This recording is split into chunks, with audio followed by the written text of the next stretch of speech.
Imagine standing in a British churchyard many centuries ago, looking at weathered graves whose names have long since vanished from memory. The people buried there were real. They worked the land, raised children, survived war, disease, and hunger, and helped shape the Britain we know today. Yet, if you walked among those graves far enough back in time, you would notice something surprising. There would be no Smiths, no Taylors, no Browns, no Joneses, no Campbells, no Nevilles, no Percys, none of the surnames that feel so familiar to us now. Because for most of British history, people lived without hereditary surnames at all.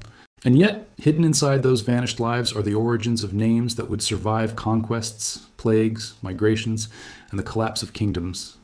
That is what makes surnames so extraordinary. They do not just identify families, they preserve history.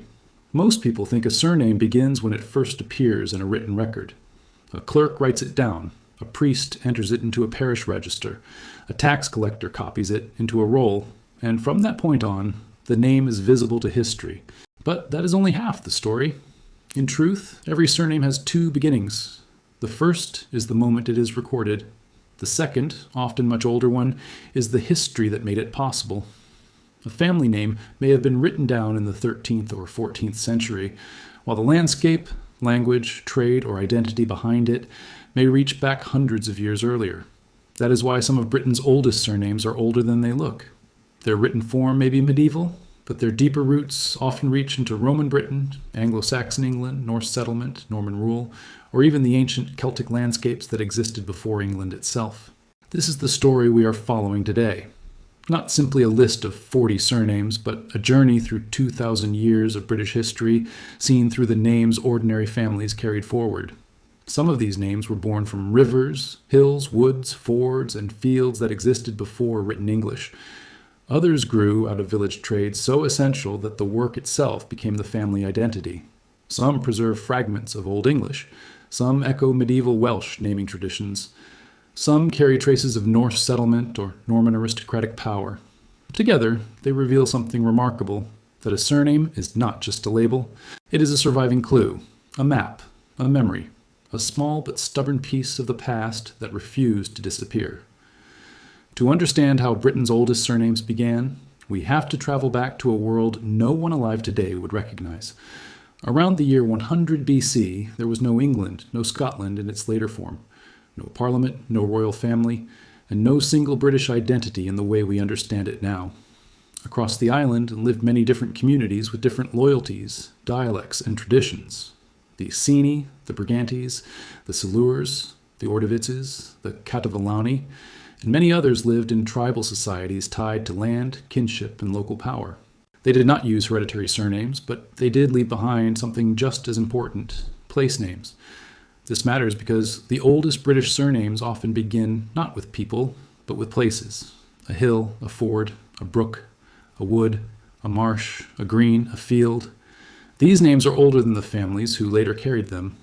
Long before they became surnames, they were part of the landscape itself. That may be the first great secret behind Britain's oldest family names. Many of them are ancient, not because the surname itself was always used, but because the place behind it had already existed for centuries. Imagine a family living beside a shallow river crossing in Iron Age Britain. For generations, travelers know them simply as the people near the ford. The family never imagines it is creating a future surname. Yet centuries later, when hereditary names begin settling into permanent form, one branch becomes ford.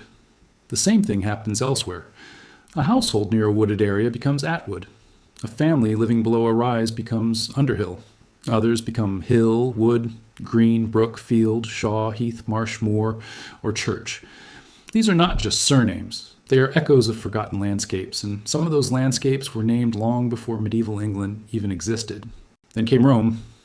In AD 43, the Roman Empire invaded Britain and gradually transformed much of the island. Roads were built across regions that had never known stone infrastructure. Towns expanded. Markets linked communities that had once lived in relative isolation. Bathhouses, forts, villas, and administrative centers tied Britain into a wider, imperial world stretching across Europe, North Africa, and the eastern Mediterranean. Yet Rome did not erase the people already living there. That is one of the most important truths in British history. Roman Britain was not simple replacement. It was adaptation. Ancient communities continued farming old land, speaking local languages, and preserving place names even while absorbing new customs, trade patterns, and political realities. That continuity matters because the names of hills, rivers, woods, and settlements often survived the Roman centuries. The people changed, power changed, roads changed the map, but many landscapes kept their identity, and those landscapes would eventually help produce some of Britain's oldest surnames. If you want to understand why names like hill, wood, brook, ford, green, and field became so widespread, Roman and post-Roman Britain are crucial. As communities became more connected, people needed more ways to distinguish one another. In a small settlement, a first name might be enough. In a larger market town or a roadside community, it was not. If several men shared the same personal name, neighbors naturally relied on practical descriptions. One lived by the brook, another worked near the wood, another farmed the open field, another lived at the ford. At first, these were not surnames at all. They were directions, descriptions, social shortcuts. But history is full of habits that begin casually and become permanent without anyone noticing. Over time, what began as a way to point someone out became a way to identify a family. The place description hardened into a name. After Rome withdrew, Britain entered a period of deep change. Political authority fractured, some towns declined, old structures weakened.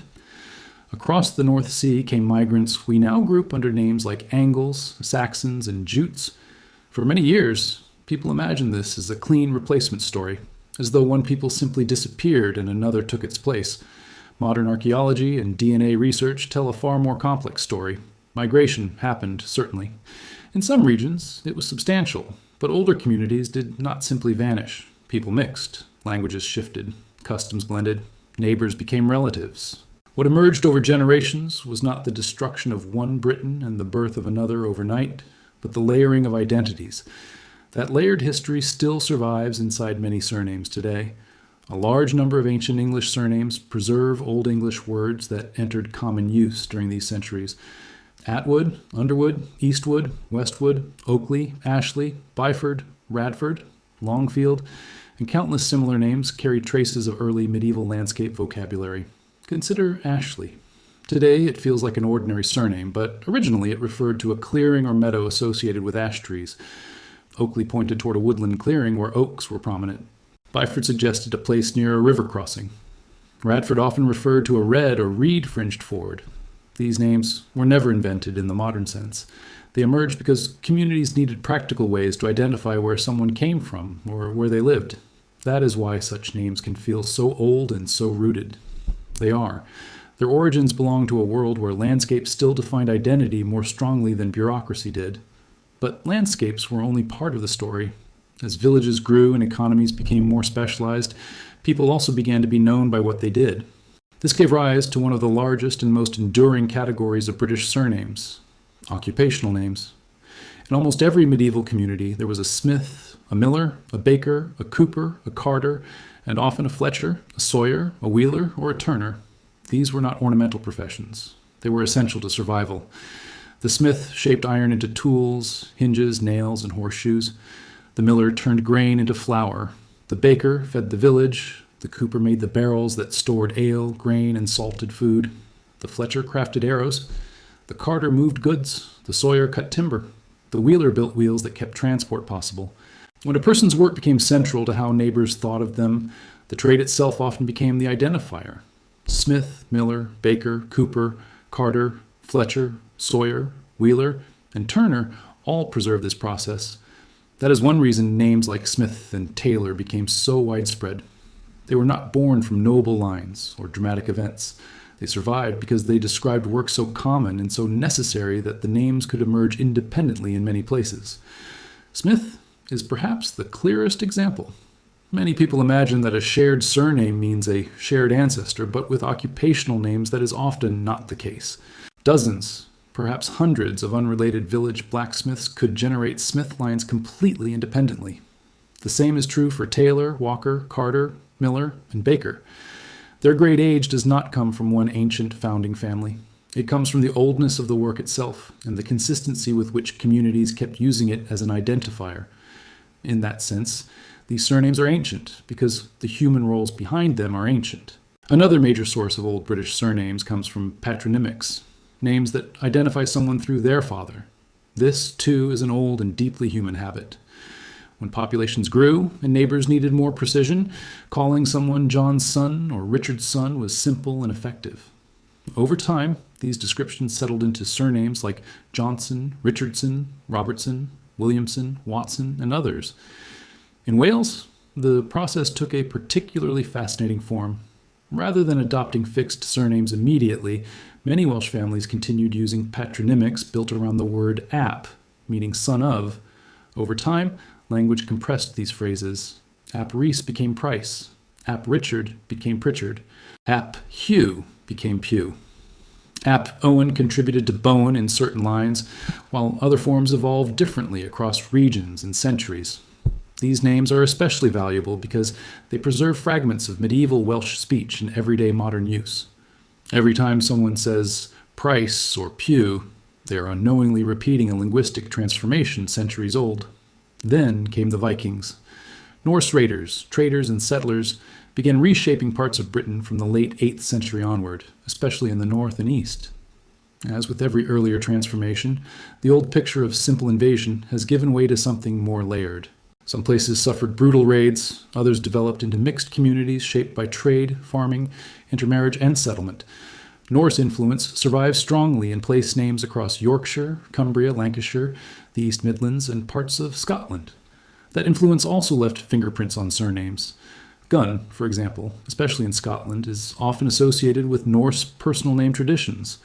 Other names preserve Norse-influenced place elements or northern naming habits that survived long after Viking power faded. Not every northern surname is Viking in origin, but Norse settlement became one more strand in the making of Old British surnames. Once again, the story is not purity. It is layering.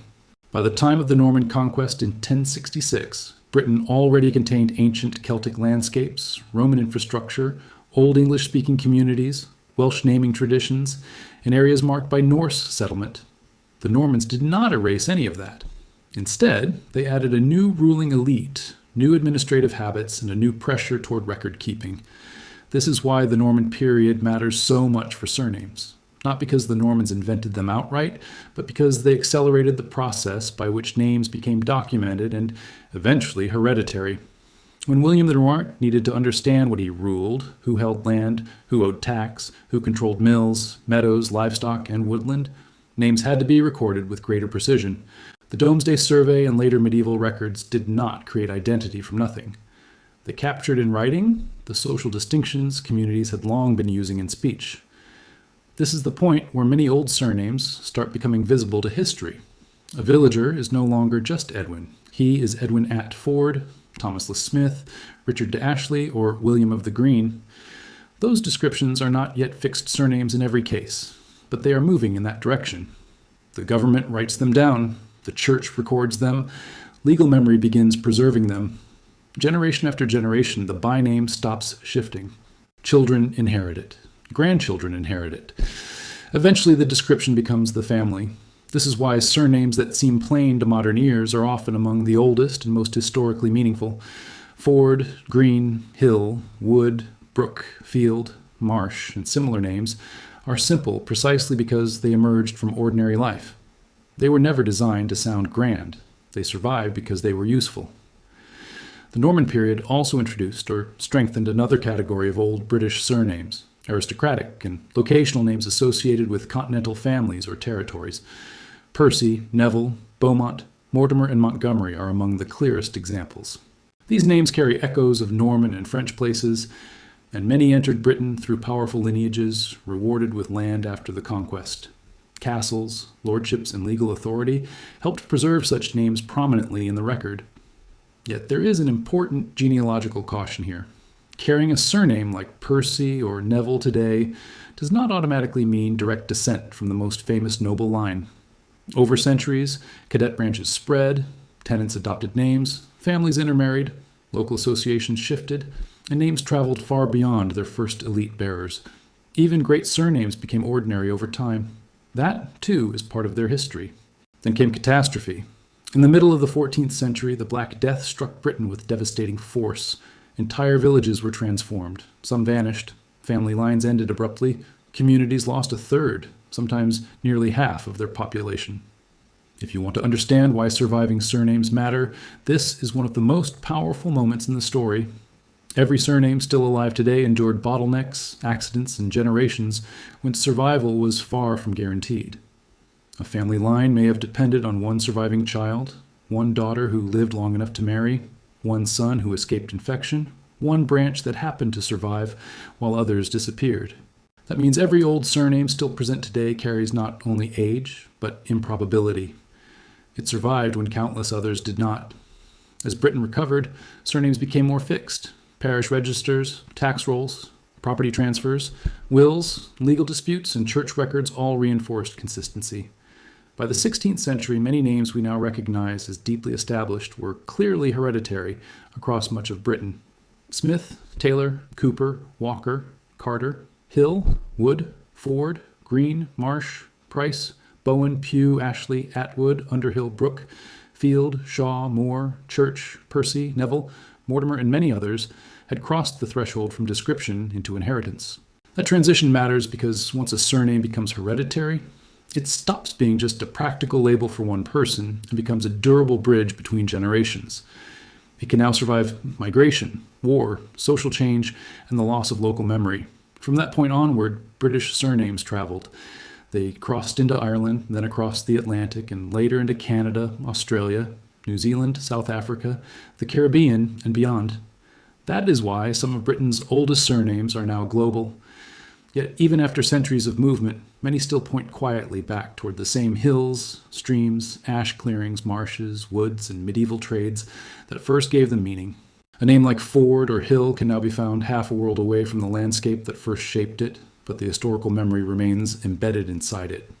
A name like Price still whispers medieval Welsh speech. A name like Smith still recalls the forge. A name like Percy still echoes the Norman world. A name like Gunn may still carry the memory of Norse influence in the north. Modern DNA has added another layer to this story, but not in the simplistic way many people hope. A DNA test rarely delivers a clean, singular answer, such as, "You're purely this," or "Your surname proves that." Real history is more interesting. Britain was shaped by ancient Britons, Roman-era communities, Anglo-Saxon migrants, Welsh and Gaelic traditions, Norse settlement, Norman elites, later European arrivals, and countless local mixtures over centuries. Surnames preserve parts of that past, but they do not freeze it. They are clues, not verdicts. The Hill family may preserve a landscape older than Rome. The Smith family may preserve one of humanity's oldest crafts. The Price family preserves the memory of Welsh naming practice. The Percy family recalls the Norman Conquest. Different names, different journeys, one layered island history. That is why surnames continue to fascinate people. They make history personal. Kings and queens belong to textbooks. Castles belong to heritage sites. But your surname belongs to you. It came down through people you will never meet. Farmers, blacksmiths, widows, shepherds, tenants, carpenters, millers, laborers, and migrants, whose names rarely appeared in grand chronicles, but whose lives carried history forward anyway. Perhaps your surname appeared in this documentary. Perhaps it did not. 40 names could never tell the story of every British family. There are hundreds more worth exploring, but the deeper lesson remains the same. A surname is never just a word. It is a survival, a compressed history, a fragment of landscape, language, work, kinship, and memory that managed to outlive the centuries. So when we ask whether some British surnames are older than we think, the answer is yes, but not because a modern family name can be traced in an unbroken written line all the way back to ancient Britain. The answer is yes, because the histories that produced those names often began long before the names became hereditary. The landscape may be ancient, the occupation may be ancient, the language inside the name may be ancient, the social habit behind it may be ancient. That is the real wonder of old surnames. They are medieval in form, but many are ancient in origin. They are not fossils. They are living artifacts. If your name is Hill, Wood, Brooke, Ford, Field, Marsh, Shaw, Green, Atwood, Underhill, Ashley, Oakley, Smith, Taylor, Carter, Cooper, Miller, Baker, Price, Pugh, Bowen, Percy, Neville, Mortimer, Montgomery, Gunn, or one of the many others shaped by similar forces, then your surname does more than identify your family. It places you inside a much older story, a story of ancient landscapes, Roman roads, Old English villages, Welsh speech, Norse settlement, Norman record-keeping, plague survival, and migration across the world, and perhaps that is the most remarkable truth of all. A surname may look ordinary, but hidden inside it may be a piece of Britain far older than anyone ever told you.